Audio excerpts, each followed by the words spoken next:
OK 嚟啦，係啦，冇搞咁多嘢啦。哇，最近沉迷打機啊！邊隻啊？你應該都聽過啦，一隻叫做33號遠征隊。係，真係聽過同埋，你繼續啊，都係聽過嘅。呢隻嘢好玩到飛起，勁有佢嗰個難度啦、遊戲性啦、故事啦，平衡得相當好。我估我會上網睇人嚟打咯。點解？因為太耐啦嘛，呢啲 game。但係你講咗點正先？先講畫面先。佢嗰個場景啦、人物設計啦，然之後效果咧，全部都係美輪美奐嘅。你出招啦，打落隻怪度啦，你係有一下震撼感，係覺得你真係打中咗隻怪，呢個係好有 feel。然之後佢嗰個戰鬥模式啦，如果隻怪打你嘅時候，你有好多方法可以取消佢嗰個傷害嘅。有迴避啦，有格擋啦，然之後即係亦都有遊戲入邊嘅一啲機制啦，亦都可以預先幫自己裝盾咁樣。嗰個盾咧就係可以完全 cancel 傷害嘅，即係唔會破到防嘅。總之 cancel 一次傷害就係 cancel 一次傷害。即係過關方法係多唔同嘅變化嘅，多嘅唔係一種做法，即係係啦，唔係話大力就贏嗰種。唔係，佢嗰個遊戲性平衡嘅好嘅地方就係你面對住一隻怪啦，你除咗可以用秒殺級別嘅攻擊力將佢鏟除之外呢，你可以用一個平衡嘅方法去發展你嗰個角色啦。譬如你可以食到傷嘅，即係食到一下傷都唔死啦。然之後攻擊力當然冇咁高啦，如果你唔係秒殺派系嘅話。咁但係你仲可以用一啲你手嘅操作用我頭先講嗰啲方法嚟 cancel 嗰啲傷害，係正嘅。OK， 然之後佢仲有唔同嘅同一般 RPG 一樣啦，有武啦，有裝啦，咁樣係啦。職業咧就其實就定咗噶啦，喺幾個角色入邊。你唔會換職嘅，唔會換職嘅。咁你對住嗱，每次出場戰鬥嘅咧，就最多係3個人，少至1個，多至3個。咁一共咧，你有5個角色。係 OK， 即係你成個戰隊有5個人啦。等陣先，你爆機嘅？琴晚叫做打爆咗，打咗最尾嗰個叫做潰武嘅人咯。係啦，佢你出場戰鬥嘅嗰3個人咧，就係嗰3個噶啦。OK， 職業咧係固定嘅，即係有同一般戰隊一樣啦，都係有全能型啦，跟住有全攻型啦，有個係負責補血噶啦，有個咧係好特別嘅存在，可以換面具嘅。回合制，佢好耐冇打過回合制嘅 RPG， 即係有啲似 JR， 即係日系啲嘅 JRPG。冇錯啦，我啱就係想講咧，有啲似我中學時代打嘅 FF10 第2代啊。OK， 佢 FF10 好相似，係啦，同樣係一條友喺個即係你控制住嗰隊人喺個大地圖度走嚟走去，咁會有怪啦，然之後過版啦，過完版之後你有機會翻轉頭執嘢啊，咁樣係有翻嗰個 feel 嘅。我記得係 Ubi， 唔係 Ubi 公司 ，Ubi 啲人係 Ubi 啲人嚟嘅職，跟住就再出嚟自己做。係啦，冇錯。但係個故仔咧，即係 RPG 最緊要，我覺得啦，好緊要係嗰個故事性去點樣引領我去。個故事性咧係我覺得呢隻遊戲其中一個咁受歡迎嘅賣點之一啊。佢我講少少啦，就係呢呢個世界呢，就出現咗一次叫做大崩壞嘅一件事啦。係 OK， 你可以理解為呢個世界只係得翻一個城市，咁所有生還嘅人就係喺嗰個城市嗰度生活啦。係 OK， 咁有座塔啦，咁嗰座塔呢，就會上面係有數字嘅。係呢個數目字顯示係幾多，就係嗰啲人嗰個歲數嘅人就會被抹殺，佢哋叫做抹殺嘅。係啦，我啱啱講嘅嘢呢，呢個遊戲最開始嘅頭10分鐘呢，就已經交代晒噶啦，即係除咗學點樣走跑啊跳啊之外，對話之外呢，係頭10分鐘嘅故事入邊呢，已經話晒俾你聽。而家係大崩壞之後嘅第幾多年啦？然之後你呢一隊人係第幾多隊？咁就顧名思義就係第33隊啦。錯啦，係第60幾隊。嗱，佢第一隊咧係0號，然之後咧係99號，一路數翻轉頭嘅，係啦，即係話99、98、97咁樣一路數落去，一年一次嘅。好似定冇嘅，啲時間就唔重要噶啦，即係相隔，因為都係已經會死咧，已經冇呢個時間。係噶，冇呢個概念噶啦，係啦。咁嗰啲人被抹殺嗰啲人係點嘅咧？就好凄美嘅，就係變做花瓣嘅，即係佢哋變咗好似灰飛煙滅咁樣。咁嗰啲灰飄出嚟咧就係花瓣嚟嘅。咁呢隻遊戲最開頭你會操縱一個女角。咁嗰個女角就叫 Sophie 啦 ，Sophie 就係其中一個男角嘅舊情人嚟嘅，係啦。咁呢個男角咧就係去揾喺阿 Sophie 被抹殺之前，咁就係即係同佢度過最後嘅光陰。咁然之後就望住嗰座塔由34變成33，跟住阿 Sophie 就變成一溜煙咁樣。即係上一次嘅抹殺就係34。冇錯啦，上一次嘅抹殺係34，係一定係順住嘅，係即係個男孩子就係細過 Sophie 咯，應該理論上就係啦，冇錯啦。咁呢隊人咧就喺成個征途入邊咧，佢哋就係踏住前人嘅路去繼續想打敗阿潰姆，以呢個嚟做個目標。OK， 咁踏住前人嘅路呢，亦即是話，如果佢哋喺征途上面死咗呢，佢哋就係為後人開路嘅。OK， 佢哋嗰個精神係咁樣嘅。OK， 咁當然啦，遊戲嘅故事就話俾你聽，到最後你就係得翻呢幾條友噶啦。其中一個，即係你5個人嘅戰隊入邊嘅其中一個呢，就係穿橋定咩嘅呢個？穿橋嘅意思係，即係講晒成個故仔定係咩？唔係嘅，只係講緊嗰個遊戲性。係啦，就係會你喺其中一個版圖嗰度招攬翻嚟嘅。係啦，而嗰個男角咧，亦都會即係遊戲入邊有3個女角啦。OK， 咁就有一個男角，同埋靚嘅，即係唔係嗰啲特登。特登。呢個值得講一講啊！即係女角係女性嘅表象去，冇錯，即係唔係嗰啲冇 DEI 係嘛？係啦，冇啲龍族啊嗰啲嘅。有嘅，不過佢哋嘅怪啦，即係嗰個，我意思係嗰個女係人類嚟，人類女仔樣。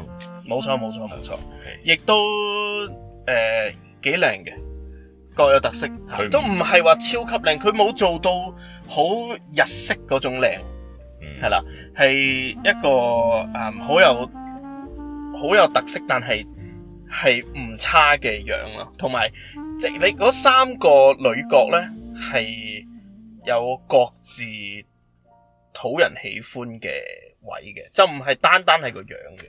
咁我而家玩呢隻遊戲，大約咧每日放工翻到去玩2-3個鐘啦，係啦。咁我玩咗大約2-3個禮拜啦，就勉強過到關咯。但係你依家睇到個結局係最尾噶啦，定係要再2刷3刷先至？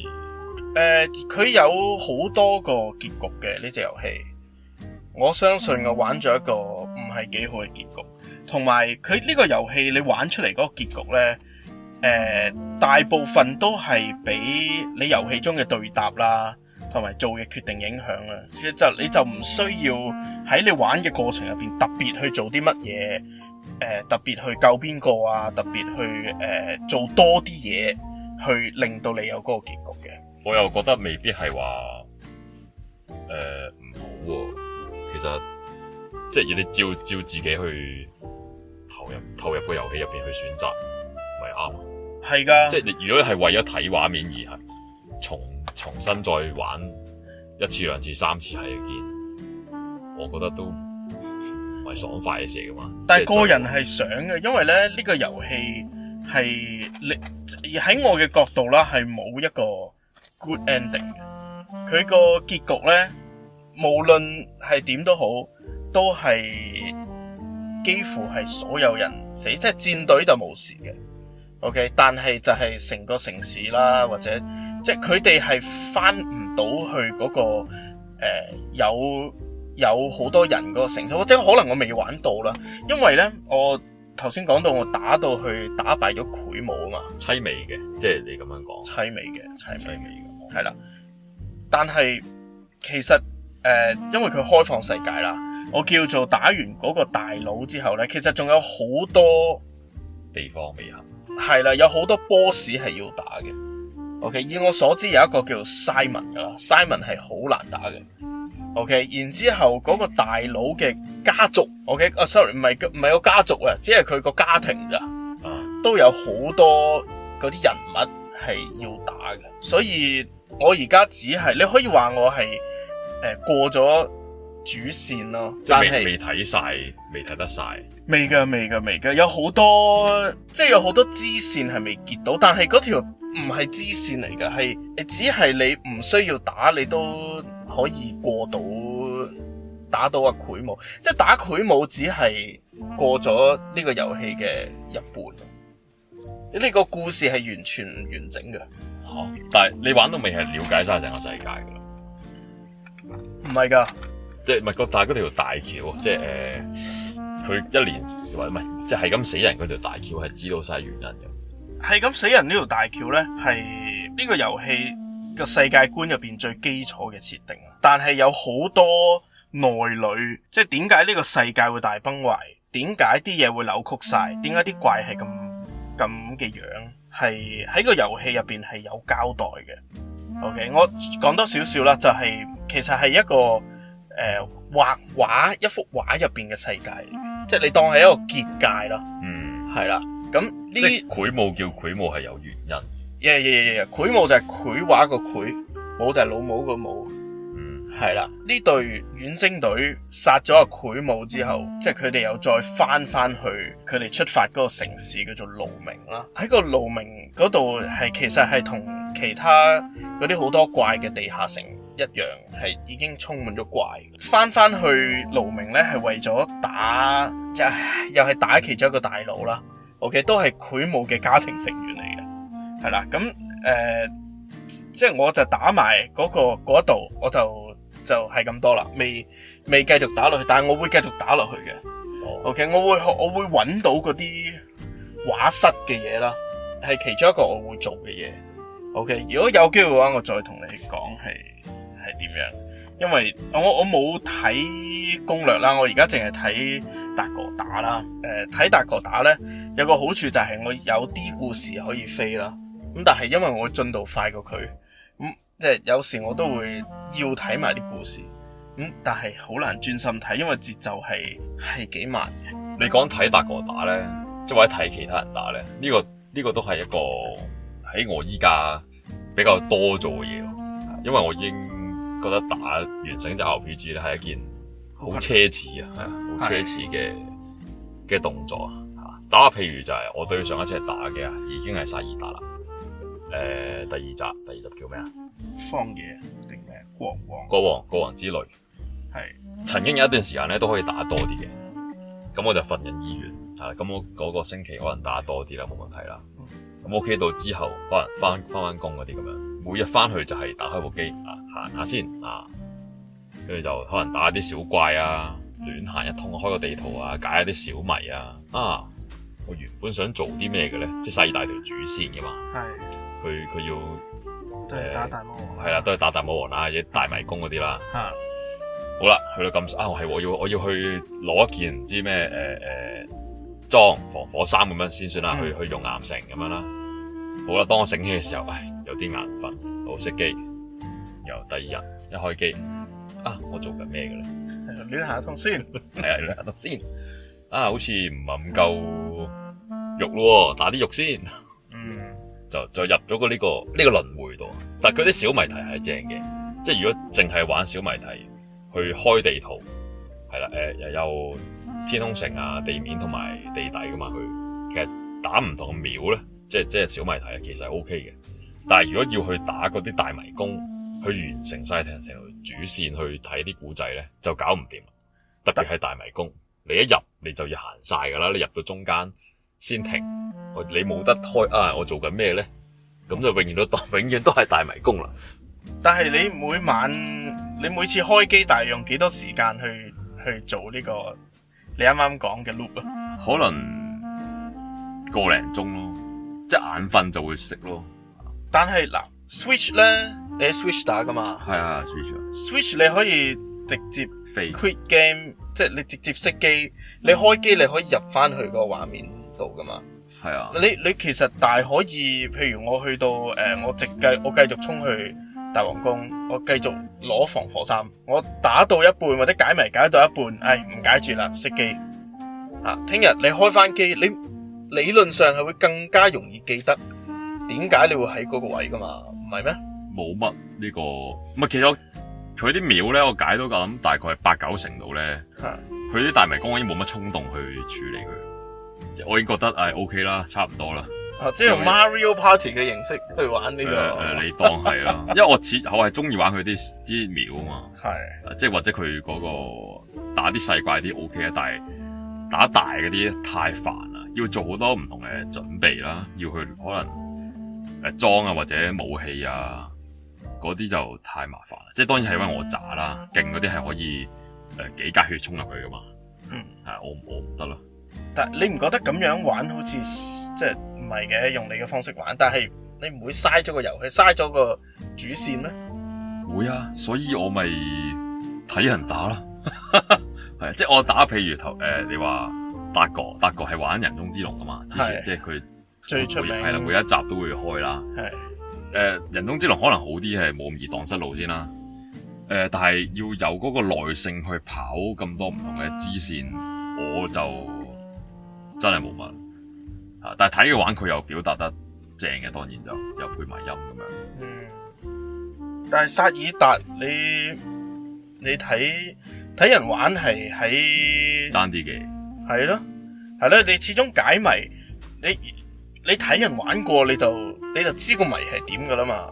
呢度會唔會爭些少遊戲體驗？所以細廟就自己解嘅，其實就細廟自己解，但係就即係呢啲佢叫做條主線，其實冇乜所謂，我唔係太理嘅。我當你話33遠征隊嗰種咧，我可能一卡關咧就唔想嘥心機磨啦。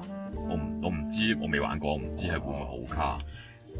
唔會嘅，其實遠征隊有一個好嘅位咧，就係我當你完全冇玩 RPG 嘅經驗啦，係你眯埋眼出入去玩，你唔識幫啲角色加點咩都好啦。如果你有神一樣嘅操作咧，你係可以完全無傷咁樣過任何版嘅，行翻出嚟係啦，可以完美咁樣一滴血都冇扣過咁樣行翻出嚟。當然好困難啦，因為佢有個格擋嘅機制啦。咁就係佢可能每個回合嗰隻怪咧會打你10刀咁樣啦，咁你就要即係聽又好睇又好，你就要撳10次格擋，即係梗係個啱嘅 timing 啦，撳嗰10個格擋，變咗音樂嘅。然之後打完嗰10個格擋之後擋完嗰10次格擋之後咧，你會有一次反擊嘅。咁嗰個反擊咧就係比你普通嘅攻擊仲要強啲添，係啦。咁而且你係冇受過任何傷害，係啦。呢個係即係呢個係好配合你嘅操作啦，要係啦。但係喺我嘅角度係好嘅，係啦。有時嗰個挑戰性咧係來自於你有好嘅格擋，或者你有好嘅迴避，咁你就可以唔使嘥一個回合去救翻醒一條友啊，或者幫一條友解嗰啲狀態啊咁樣。講講下諗翻起咧，我其實係好少打爆機，只要隻 game 係稍為難啲咧，我已經唔係咁想去過去啦。係咪我問題？係咪我問題啦？已經人生已經好難。係啊，人生已經好難。因為之前打過一隻係都係 JRPG 啦，勇者鬥惡龍出名啦，係啦，就11啦12啊，仲有最新嗰集啦，其實都幾年前嘅啦，即係史萊姆嗰個藍色一劈嘢，係啦，其實我就順住打嘅，冇卡冇成嘅，即係佢個難度係剛剛好嘅，你都當然其實你都要諗下出邊個人又係有唔同角色，好似8個，慢慢啲同伴會加入咁樣。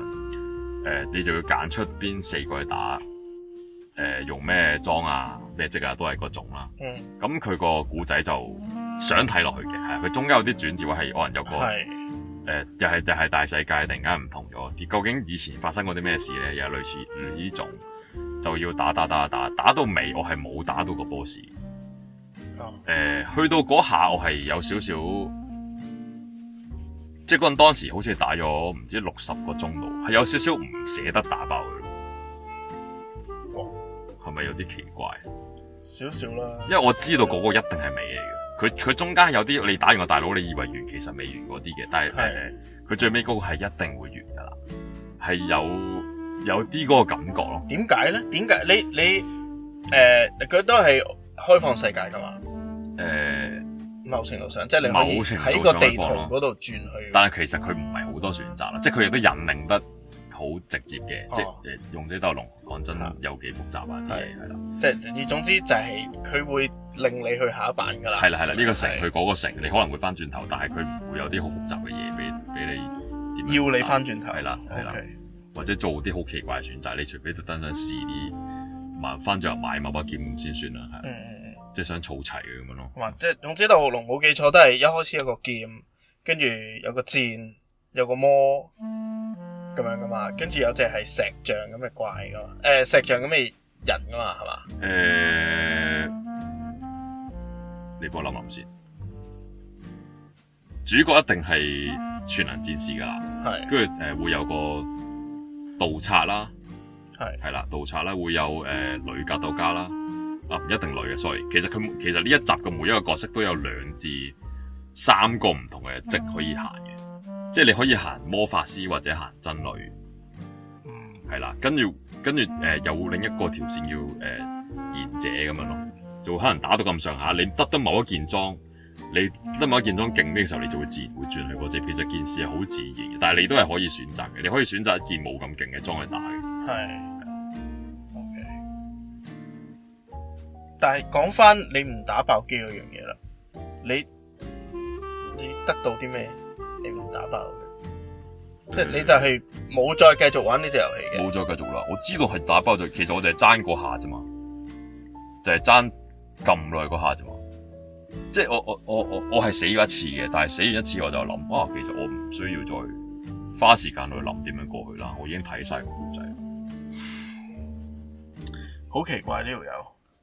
好奇怪，啱打機，都啱嘅，但係你要諗下點解你要咁樣做先。遊戲製作人會喊，真係。Switch 2係走出啦，係。Switch 2你係訂到咩？我冇訂啊，夠貨啊。夠貨？即係任天堂依一個做法係，首先個貨量夠多啦。其次係佢同啲平台合作咗，我當係二手拍賣咁樣，我當 Yahoo 咁先算咯，我唔記得咗個名，因為突然間從某幾個平台合作咗，就係去壓制嗰個炒咯。哦，係嘅，老任嗰個 marketing 係有啲料到，心地好嚇，即係佢唔係單純嘈你抄佢嘢嗰啲咯，佢有啲位係好為玩家着想嘅。都我覺得都唔可以怪 Sony 嘅。如果你同 PS5 比嘅話，因為嗰時好似係即係個晶片製造商咧，俾唔到咁多晶片。嗱 Sony 說話就唔係咁講啊。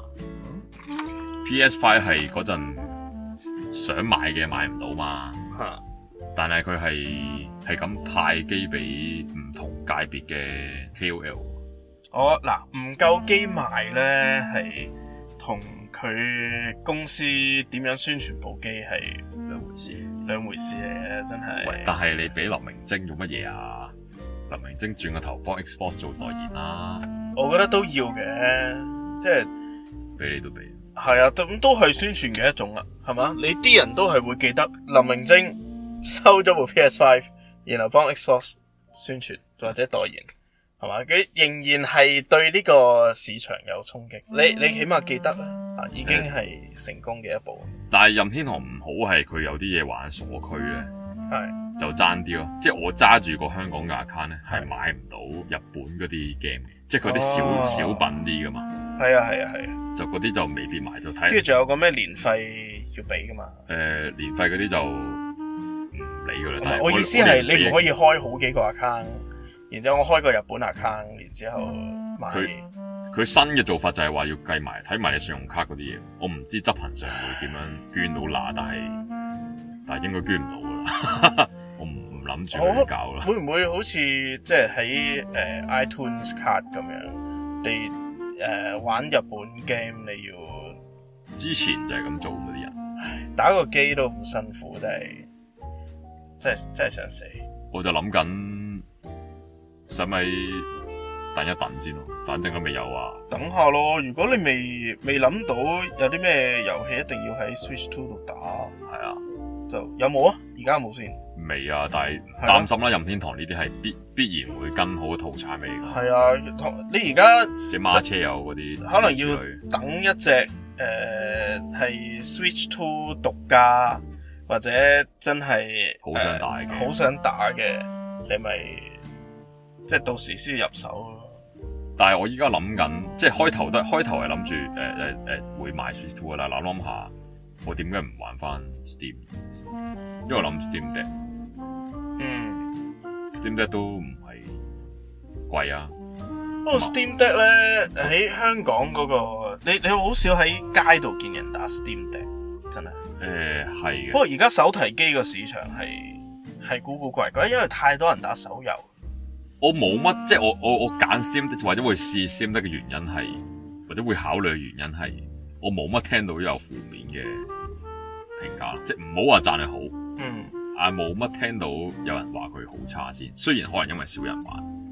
OK， 係啦，因為個人咧就有睇過，有部 ROG 出就 A 字頭嘅一部都係 ROG 係華碩嘅其中一條產品線，係啦，嗰部嘢咧就即係曾經吸引過我嘅注意啦。但即係最後我冇買到嘅，因為砌咗部新電腦。係啦，即係我曾經係有諗過買嗰部，係啦，但係 Steam Deck 咧就好似都係冇乜負評嘅，可以考慮下嘅。點解咧？點解唔喺電腦度打嗰隻一聲咧？因為我依家係用 Mac 機，我就係啲 game 玩唔到，有啲係唔支援 OS 系統啊。反而我如果整部 Steam Deck 佢係幫我填補翻呢個漏洞啊。OK， 即係你 Steam 買 game 就係我唔會唔理佢個系統，我直接俾錢噶嘛。我呢個 Steam 入邊就係有又唔係話好多嘅，但係會有某啲 game 其實想玩又玩唔到，錢就俾咗啦。死亡擱淺就嚟出2啦，係啊，我都未玩1啊。我俾嗰日覺得我會玩噶。我都有買嘅呢隻 game， 唔係喎，好似係嗰陣時PlayStation 會員嘅嗰個月係啦，嗰個月嗰啲 game 嚟。我玩咗，我就係怕個嗰個節奏咧有啲難拿捏啊。係啊，即係個人係只係開咗個頭嘅呢隻 game。開咗啦，開咗個頭啊！少到啲嘢唔係就係多嘢多睇套戲噶嘛。即係當時嘅我就冇嗰個耐性去處理咁多嘢，或者去等嗰個故事。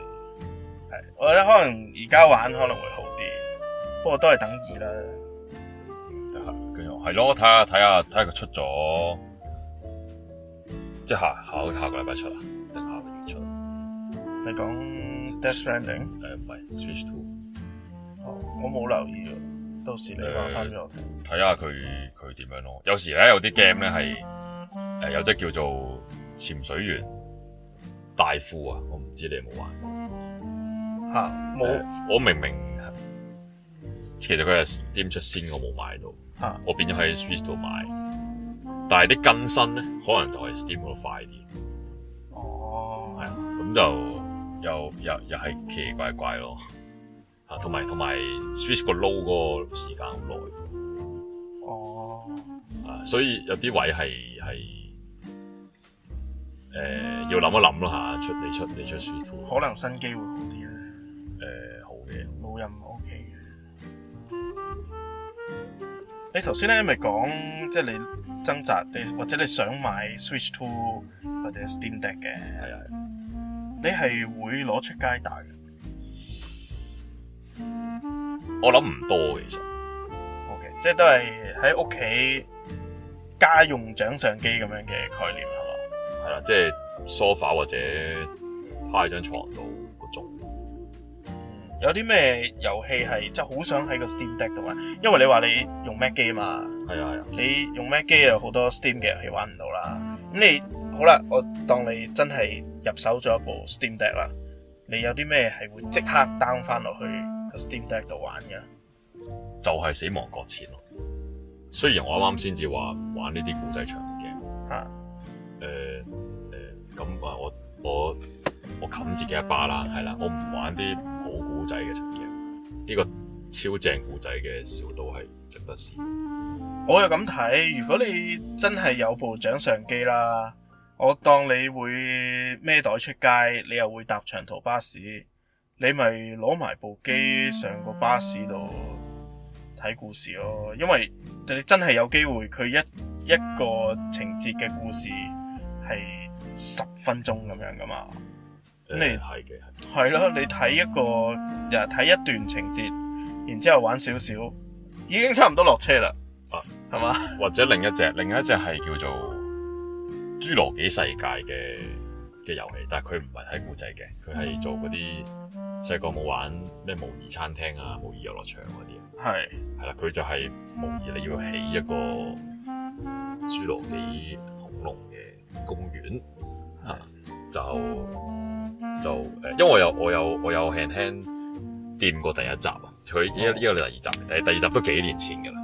即係套戲咁樣，你就可以起公園，然之後咧佢入邊咪有啲遊覽車嘅，或者嗰個波啊，嗰套戲波啊，佢套戲係坐喺個波入邊，個波就會碌去啲恐龍面前嗰度嘛。係，你係可以起一條路軌啦，即係自己選擇點樣去兜啊啲嘢，然之後有個視點係喺翻架車嘅角度望翻出去嘅，即係就望住隻腳趾。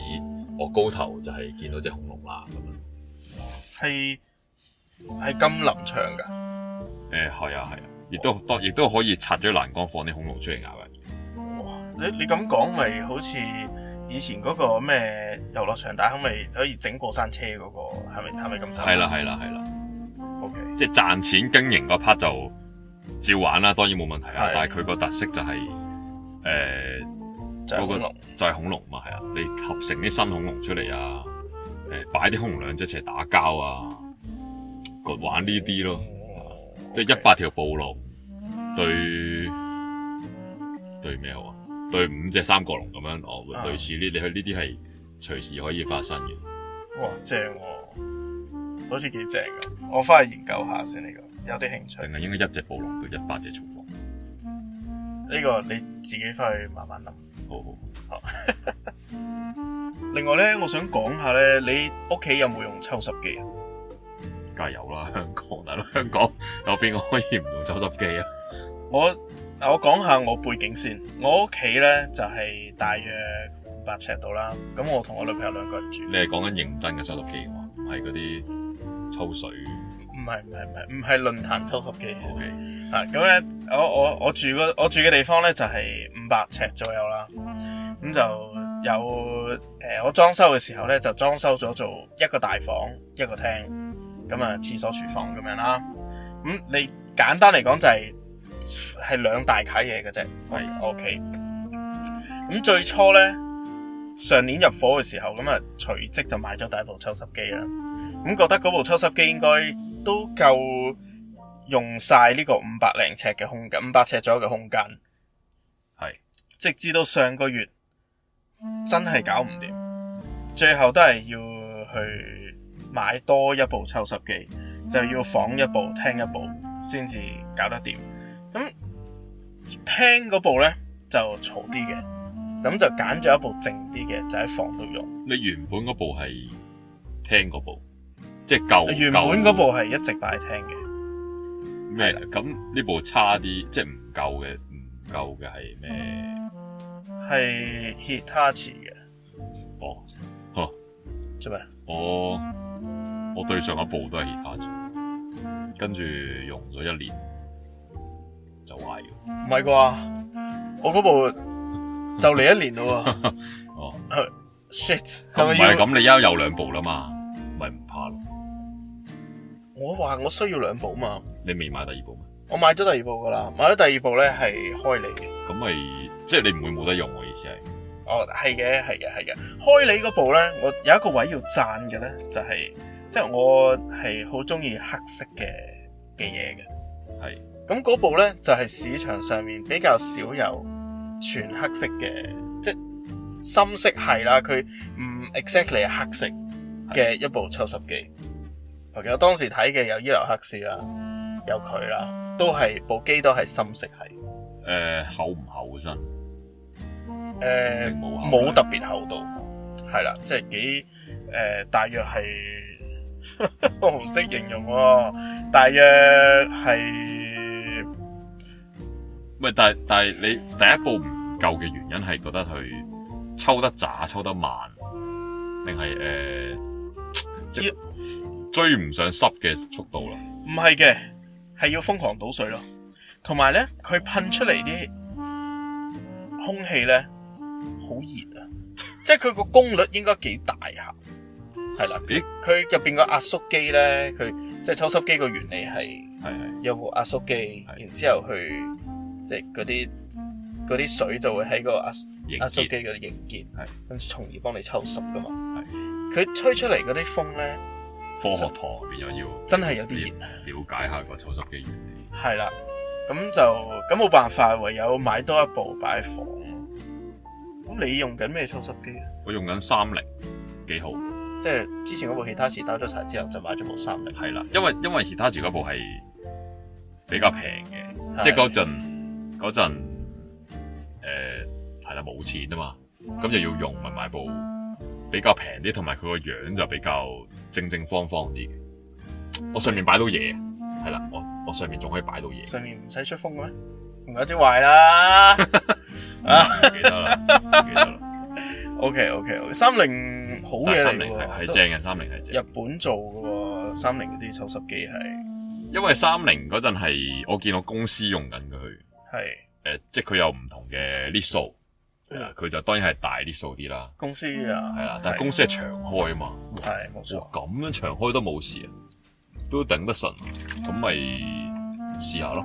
即係當然係細 lit 數啲啦，自己屋企買翻個，就係咁啊，就用到而家咯。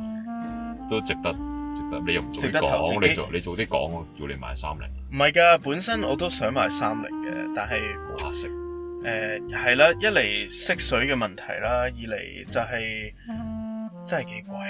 我睇30有一部係叫做平嘅咧，都5000蚊。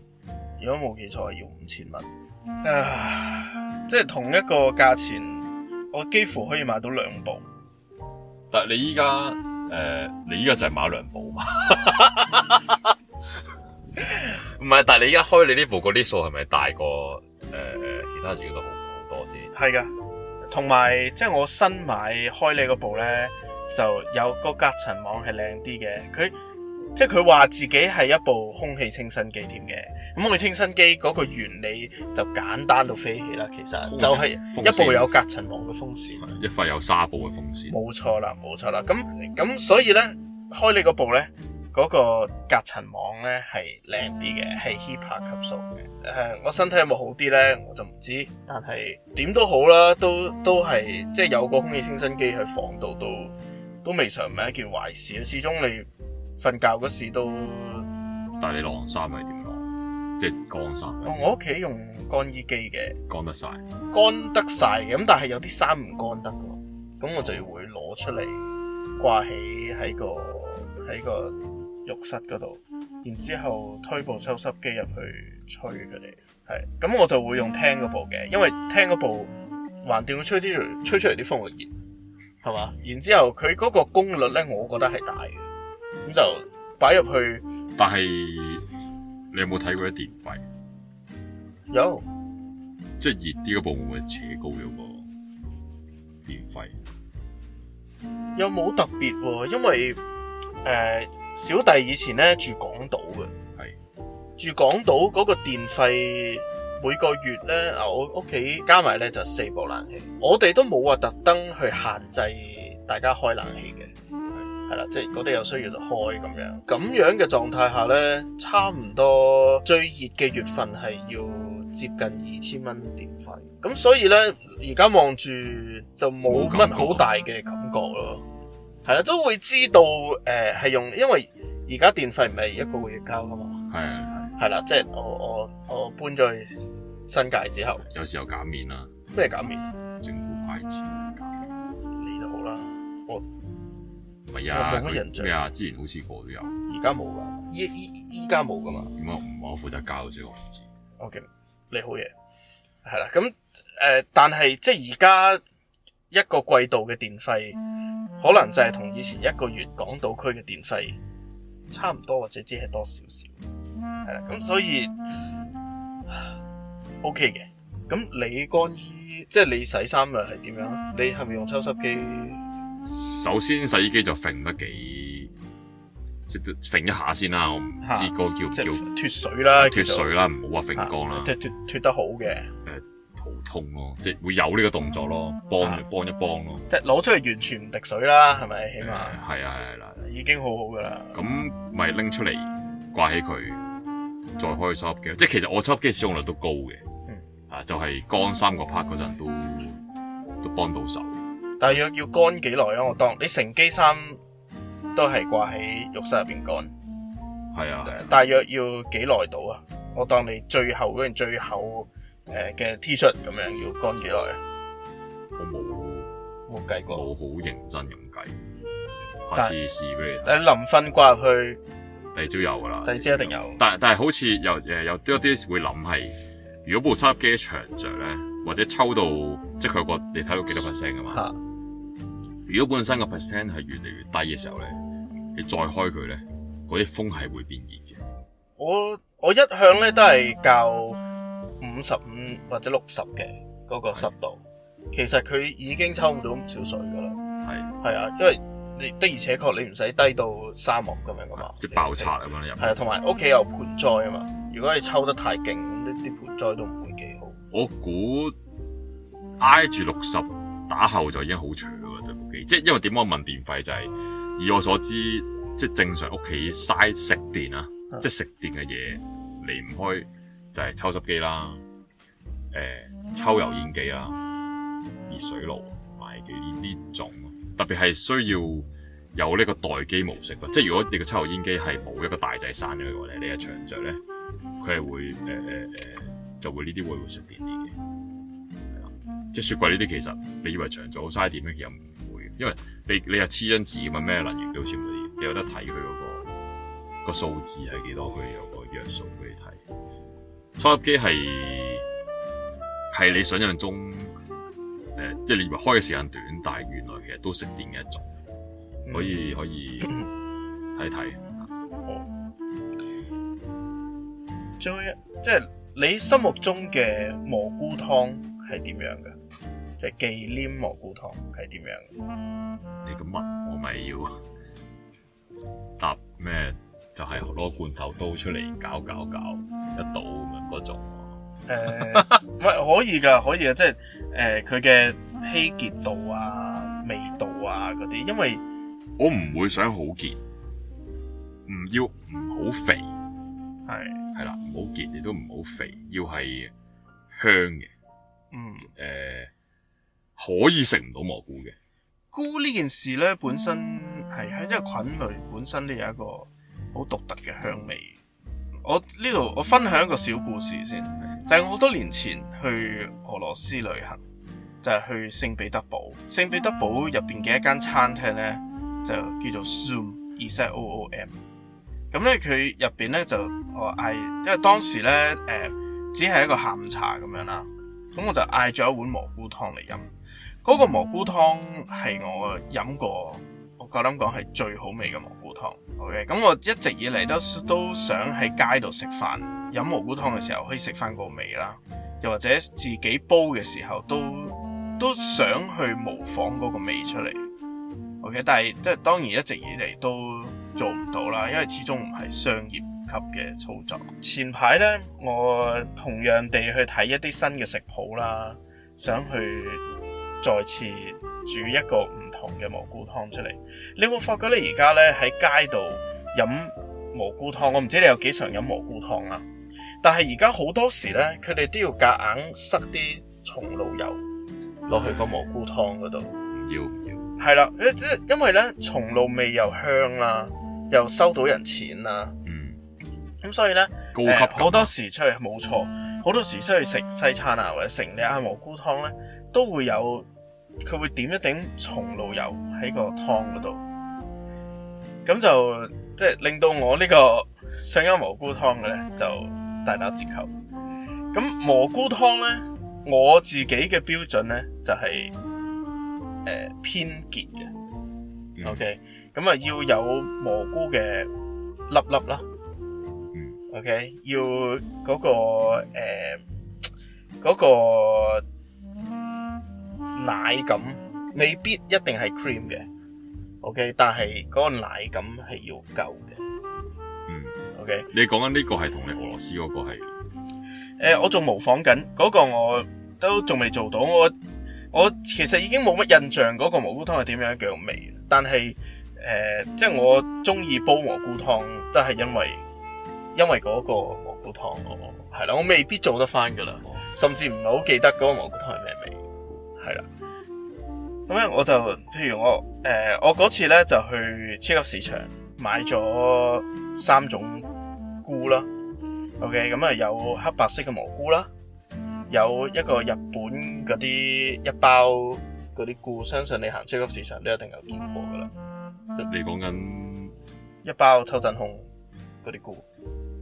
草真總之你唔使洗唔使切嘅，一搣開就已經可以用噶啦，即係佢去晒嗰啲丁。一般如果你買菇咧，佢下低咪有個菇床喺度嘅，係啦。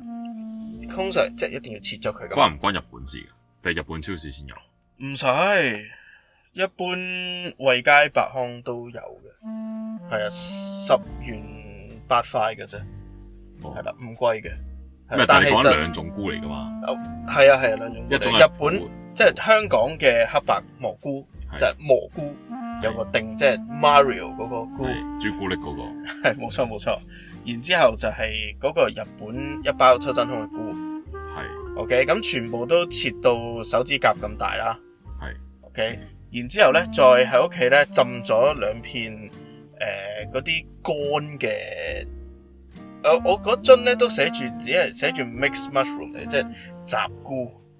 OK， 咁我又攞咗2片出嚟浸水，係啦。咁當然要留翻個菇水。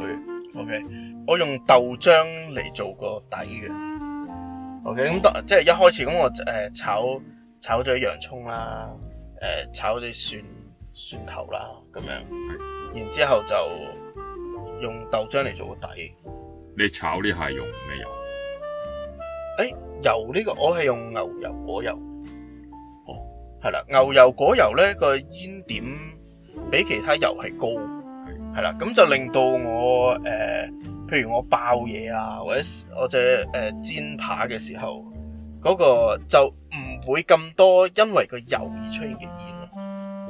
係啦，咁我有用其他油嘅之前。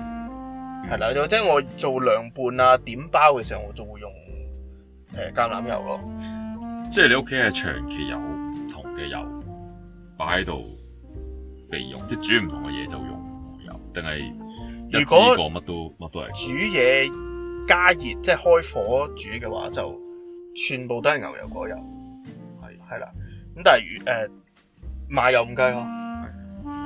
係啦，咁但係如果係飲包啊、飲沙律啊、整我就會用橄欖油咯。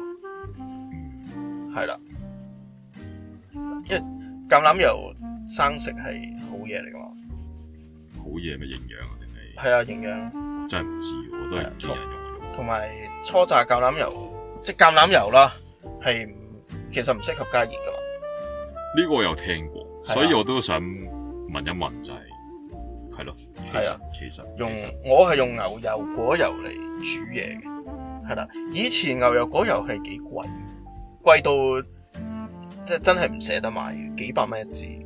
而家就因為個量大咗，就相宜好多。係啦。